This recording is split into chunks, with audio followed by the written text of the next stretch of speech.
ശനിയാഴ്ച അവധി കിട്ടി കഴിയുമ്പോൾ വീട്ടിലിരിക്കണമെന്നൊക്കെ വിചാരിക്കും കേട്ടോ. പക്ഷെ എവിടെന്ന് അന്നായിരിക്കും ഒരിക്കലും ഇല്ലാത്ത തിരക്ക്. ശനിയാഴ്ച വേറെ എങ്ങോട്ടും അല്ല, ഹോസ്പിറ്റൽ വിസിറ്റിങ്ങിനാണ് പോയത്. അവിടുത്തെ പരിപാടികളൊക്കെ കഴിഞ്ഞിറങ്ങി കഴിഞ്ഞാൽ അവിടെ നിന്ന് ഒരു വട, അത് നിർബന്ധമാണ്. രാവിലെ തന്നെ പോയതുകൊണ്ട് തന്നെ വീട്ടിൽ ചോറൊന്നും വെച്ചിട്ടുണ്ടായില്ല. എന്നാ പിന്നെ ചോറിനിട്ട് പോകാന്ന് വിചാരിച്ച് നേരെ ഞങ്ങൾ പോയത് നമ്മുടെ ലക്ഷ്മിയിലെ കാര്യം അറിയാലോ, എപ്പോ ചെന്നാലും നല്ല തിരക്കാണ്. ഇപ്പൊ ഞങ്ങൾ 12 മണി ആയിപ്പിക്കും ചെയ്യുന്നു, അതുകൊണ്ട് ഇരിക്കാൻ സീറ്റ് കിട്ടി. അല്ലെങ്കിൽ സീറ്റിന്റെ പുറത്ത് കാവൽ വെക്കേണ്ടി വന്നു. ലക്ഷ്മിയിലെ ബിരിയാണി ഒക്കെ നല്ലതാണെന്ന് എനിക്കറിയാം, പക്ഷെ ഞാനൊരു ബിരിയാണി പ്രേമി അല്ലാത്തതുകൊണ്ട് തന്നെ ഞാനൊരു ഊണാണ് ഓർഡർ ചെയ്തത്. ഒരു മീൻ വറുത്തതും കൂടെ ആ ചേട്ടൻ കൊണ്ടുവന്നു കേട്ടോ. വേണമെന്നുണ്ടെങ്കിൽ വാങ്ങിച്ചാൽ മതി, ഏതായാലും കൊണ്ടുവന്നല്ലേ എന്ന് പറഞ്ഞ് ഞാൻ വാങ്ങിച്ചു.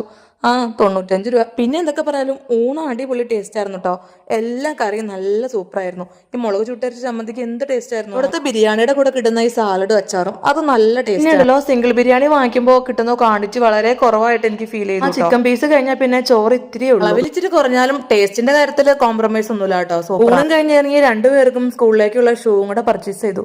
ഇപ്പൊ ആവശ്യമൊന്നുമില്ല, ഏതായാലും ആ വഴിക്ക് പോയതാണല്ലോ എന്ന് വിചാരിച്ചാൽ അങ്ങനെ ഒരു ശനിയാഴ്ച പോയി കിട്ടി. വേറെയും കുറെ പരിപാടിയൊക്കെ കഴിഞ്ഞ് വീട്ടിൽ കയറിയപ്പോ 2 മണി.